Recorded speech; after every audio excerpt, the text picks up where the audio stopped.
Alright, hello guys. This is going to be the first reaction video that I've done. By the way, this is none of my work. I'm just, overviewing it. Check out the channel. The name should be at the top left. I do not know how to pronounce that without missing. Kurzgesagt in a nutshell? I don't know. But yeah, if I pronounce it wrong, then free will to correct me. But yeah, this video, the video that you are watching, which is the one I'm making, that's what I'm doing, but I'm just reacting to a video that is honestly, the videos from this creator are amazing, so informational. And yeah, ladies and gentlemen, let's start. In the 1950s, the US began the top-secret project Sundial. Most of it is still classified. The goal, a single nuclear bomb so powerful it would destroy all of human civilization. Conceived in cold logic from the mind of a genius scientist. Sundial had the energy equivalent of 10 billion tons of TNT, a pyramid of explosives 13 times taller than the actual Great Pyramid. 3,000 more than all the bombs dropped during World War II. Why? If you dropped the bomb that destroyed Hiroshima every minute, it would take you over 15 months to match Sundial. How was it even possible for us to achieve this insane level of madness? Exactly. Everything is different forever. Let's set the stage. If you were 40 in 1945, that means you were born in 1905. Back then, monarchs ruled over much of the world. Only 3% of homes in the US had electricity, cities were dominated by horses, the first experimental planes had just flown. Less than 100,000 soldiers died in war each year. Imagine growing up in this world and seeing change almost too fast to keep up with. By 1945, 24 million soldiers and 50 million civilians had died in 2 world wars. And suddenly, there were TVs, microwaves, jet planes, and nuclear bombs. They kind of broke the brains of the people alive back then. Overnight, nowhere from the edge of space to the bottom of the ocean was safe. It's hard for us today to understand the level of terror this instilled in people. The implications were wild. Without nuclear weapons, it seemed you'd stand no chance in future conflicts. Nations without that power would get trampled by those that did have it, no matter how big their armies were. There was one brief moment where it could all have been stopped. In 1946, the US proposed the Baruch Plan and promised to get rid of their atom bombs, share nuclear technology with the world, and set up an international authority to make sure no one ever built such weapons again. What's the twist? But the military advantage of nuclear bombs was too great to let go. Great. Just 3 years later, the Soviet Union detonated their first atom bomb. This caught everyone by complete surprise. The Soviets were not decades behind American technology, but had just pulled even. Shock turned into fear, and fear makes people do crazy things. The whole concept of what war was and how it would be won was overturned in a hot second. In a world where your enemy could fly over your soldiers and vaporize your cities, the only answer seemed to be a nuclear arsenal that could strike faster and harder. The nuclear arms race began. In 1946, there were just 9 nuclear bombs in the world. In 1950, the number was 300. In 1960, it would be 20,000. In a way, the nuclear arms race was pretty daft. One superpower would develop a powerful new bomb and detonate it. And then the other side would build something more powerful and blow it up, and this would continue endlessly. A dirty and wasteful game of creating more and more horror that seemed totally reasonable at the time. Superpowers spent trillions to have thousands of the most intelligent people show off how hard they could destroy humanity. Fear had to be met with much greater horrors, and one man knew how to make nightmares real. But what if we destroy humanity even harder? Edward Teller was a brilliant Hungarian theoretical physicist. He was among the first people to realize that the fission chain reaction in uranium could make a bomb, and he helped to build it. But for Teller, the bombs were not powerful enough. He was ready to pay any price for security, and to be more secure, to be less afraid, he urged that larger bombs were the answer. Even in the 1950s, this was a pretty hot take, and many scientists were appalled by his ideas. He didn't care one bit, and incessantly lobbied scared politicians to greenlight more devastating nuclear weapons. And lucky for him, his timing was just right. Terrified by the rapid nuclear progress of the Soviet Union, he got a blank check from the military to bring his most destructive fantasy to life. It took him only a few years to make them a reality: the hydrogen bomb. A hydrogen bomb is so powerful that it needs a regular atom bomb just to trigger it. It's basically a nuke, the first stage next to a capsule of fusion fuel, the second stage encased by dense materials like lead. When the atom bomb is detonated, it releases ungodly amounts of X-rays that get channeled onto the capsule. The capsule's surface explodes, pushing inwards and compressing the fusion fuel so violently that for a brief moment it simulates a star. When this bomb was first tested in 1952, it instantly erased a Pacific island from the map. Oh, Lord. 2 years later, he tested an even bigger nuke, 1,000 times more powerful than the Hiroshima bomb. The world recoiled in horror. With weapons this powerful, war stopped being about winning, and total human annihilation became very real. Teller celebrated. In just 2 years, he had enabled the creation of American warheads 100 times more powerful. Oh my He had God. stolen the nuclear fire from the gods and awoken Celebrated. cosmic horrors, but he insisted that it was still not enough. His dream was to have a bomb of almost unlimited power. And once again, his timing was pretty great. When the Soviet Union detonated its own hydrogen bomb, it sparked a new wave of fear. This is where we get the top-secret Project Sundial, the bomb to make all other bombs irrelevant. The final bomb. Teller skipped right to the end of the nuclear arms race. He wanted to build a world destroyer, something so breathtakingly destructive, so incredibly scary that it made no sense to continue playing. Almost everything about it is still classified, but what we do know about it is terrifying.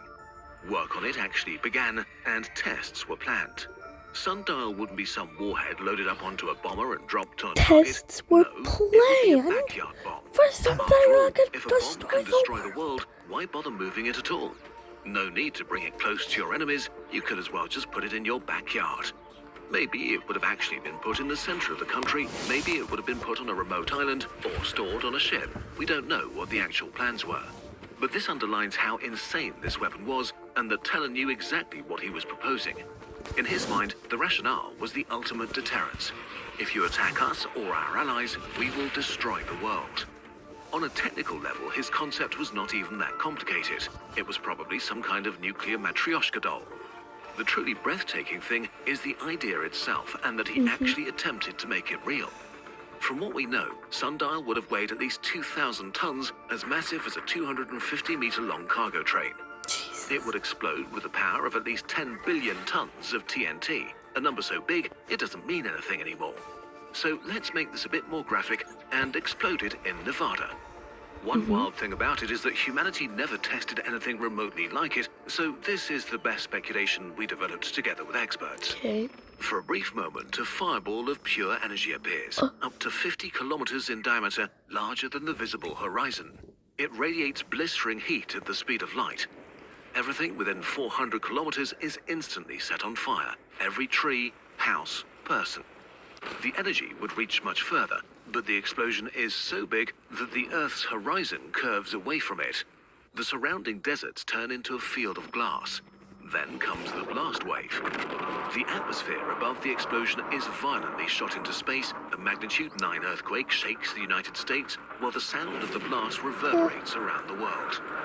North American forests burn, adding their soot to the bomb's radioactive fallout to create toxic death clouds that shroud the world like a dark curtain. Sundial is like a nuclear war happening all at once, but it's more like a giant volcano erupting or an asteroid striking than a nuclear war. Sundial would bring about an apocalyptic nuclear winter where global temperatures suddenly drop by 10 degrees Celsius. Most water sources would be contaminated and crops would fail everywhere. Most people in the world would die. So, congratulations, you won. Good news. Wait, no, bad news. The good news is that Sundial was never built. Good. Most details are still top secret, but we know that scientists reacted with horror and politicians who were secretly informed responded with disbelief. Even the US military thought this was a bit much. In the insane world of nuclear arms, this madness was too much. Building it considered a crime against humanity. And it had other problems too. A single apocalypse weapon leaves you no wiggle room. Would you press the button if enemy soldiers crossed a distant country's borders or attacked one of your distant bases? Would you end the world if your rival overthrew a friendly government? Can you protect an ally with a bomb that would kill them too? Exactly. The elephant in the room is that while Sundial is clearly insane, humanity still kind of did build it. At the peak of the Cold War, humanity had over 70,000 nukes. Even today, we still have about 12,000 nuclear weapons, enough to destroy human civilization. Instead of a single world burner, the superpowers built tens of thousands of nuclear weapons of all types and sizes, hidden in submarines or waiting in bunkers and silos. And this sounds so much more reasonable, doesn't it? But this also makes them a much more credible threat. Because if people feel they can risk setting off a smaller nuke, they might actually get launched. And we don't know what kind of chain reaction this might trigger. So in reality, the difference between Sundial and what we have today is not even that big. Humanity didn't build a doomsday bomb, but a doomsday machine. Today, the world may be on the verge of another nuclear arms race.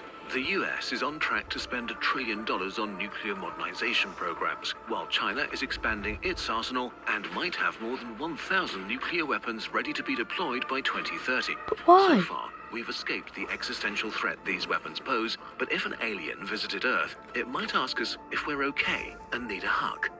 We should ask ourselves as a species if we really want to be ready to destroy ourselves at a moment's notice. Feels like a dream, feels like Hold on. Sorry. That was a lot. Science This is is sponsor. Okay, hold on. Let's get over it. the code Kurzgesagt to get 50% off your Kurz- first crate of a Kurz- monthly club with KiwiCo. Hold on. What? It's time to reveal our darkest secret. This may come as a surprise to you, but Kurzgesagt is not actually run by burbs, but by humans. Now you might wonder, Exactly. how's this possible? So many people spending hundreds of hours on research, writing and animating the Kurzgesagt videos that are then released for free. Well, the answer is simple. It's possible because of our shop. Our products are a piece of Kurzgesagt that you can touch, read, and have around you. Just like our videos, they're a vital part of our dream to inspire people all around the world.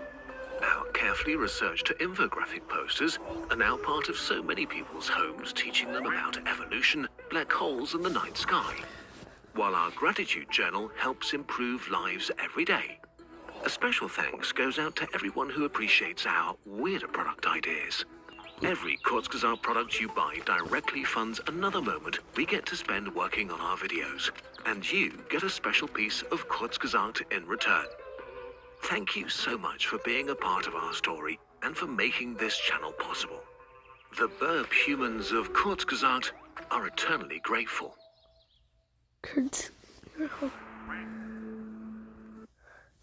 Kurzgesagt. Okay, that's how you pronounce it. Anyway, that will be the end of the video, and that will bit there.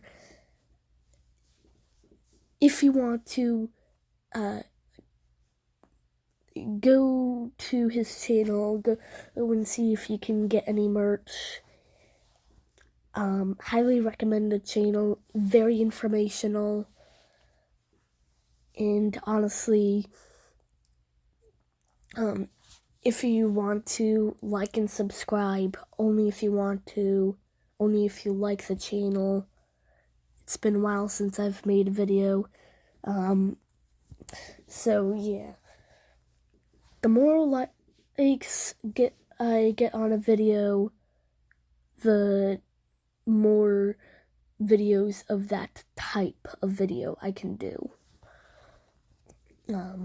Because, well, yeah, I'm doing my best. I don't know how to edit. I don't know if there's any, like, kind of apps on mobile that I can use to edit. I don't know how